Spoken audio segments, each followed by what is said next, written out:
Au point où le prophète alayhi salam lui demande, sais-tu quelque chose du livre d'Allah? Est-ce que au moins tu connais quelque chose du livre d'Allah? Il dit oui. Il connaît la sourate Baqarah, il connaît la sourate Al-Imran, il connaît la sourate An-Nisa. Donc le prophète alayhi salam lui dira, comme tu connais la sourate Baqarah, alors prends cette dame, va avec elle, enseigne-lui la sourate Baqarah. Et cela deviendra la dot pour elle, et en ce moment, elle est ton épouse. Allahu Akbar. Allahu Akbar. Vous voyez, juste, le monsieur ne connaît que il connaît la sourate Baqarah, il connaît la sourate Al-Imran, il a mémorisé la sourate, donc An-Nisa. Il a mémorisé ces sourates, et le prophète alayhi salam lui dit, tu prends cette femme, tu lui enseignes ce que tu as mémorisé du Coran, la sourate Baqarah, et automatiquement ça devient la dot et elle devient ton épouse.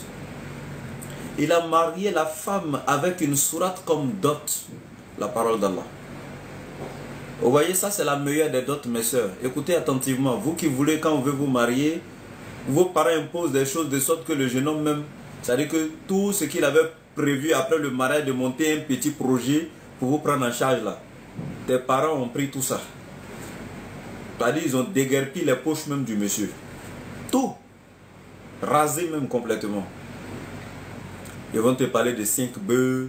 Il y en a, ils vont te parler de combien de millions. En fait, remarquez ce genre de mariage, il n'y a plus de barakat dedans. Hein. Depuis que le mariage, c'est devenu une histoire de commerce maintenant, comme si on vendait même, ça dit que ces femmes-là. C'est gravissime. Et après, ça dit que les gens se plaignent que oui, le monsieur ne respecte pas sa femme, il ne lui accorde aucune valeur, aucune attention. Mais si dès le départ, la femme s'est matérialisée elle-même, c'est-à-dire qu'elle s'est vendue, hein? Elle s'est évaluée en argent. Comment voudrez-vous que le monsieur lui accorde de l'attention? Parce que pour lui, ce serait une marchandise tout simplement qu'il a achetée. Peut-être pour sa beauté ou truc, sa forme, voilà. Il ne voulait pas s'en passer. Ben, donc, quel que soit le montant qu'ils ont dit, 2 millions, 3 millions, un pack de bœufs ou je ne sais pas quoi, il va payer. Il va te donner, il n'y a pas de souci. Mais sauf que c'est du marchandage. Vous voyez, donc à un moment donné, raisonnons, ayons la foi, revenons aux valeurs de l'islam. La femme doit être respectée. La femme est la société. Comme je le dis tantôt, certains me disent que non, la femme est la moitié de la société. Je dis non. Si l'homme est 50% de la société, que la femme est l'autre 50%, la femme devient la société entière, parce que les 50% d'hommes là qui les met au monde, ce sont les femmes encore, donc elles deviennent nos mamans, n'est-ce pas? Même l'avenir de ce monde, ce sont les femmes.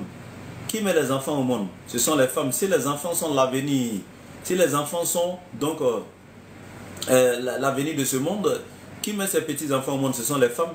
Qui reste avec ses enfants? Qui s'occupe de leur éducation? Ce sont encore nos mamans. Donc c'est elles qui sont l'avenir en d'autres thèmes. Donc elles ont le droit d'être respectées, d'être considérées. Surtout, il n'y a pas une religion sur la terre qui a honoré, respecté et valorisé la femme comme l'islam. Avant l'islam, dans toutes les civilisations de ce monde, que ce soit les civilisations grecques, les civilisations romaines, donc les civilisations gréco-romaines, les civilisations, comment on appelle, dans les civilisations chinoises, japonaises ou je ne sais pas quoi, les civilisations arabes, etc. Toutes ces civilisations qui existaient, babylonaises, etc. et tout, je vous assure que la femme était dévalorisée dans ces civilisations.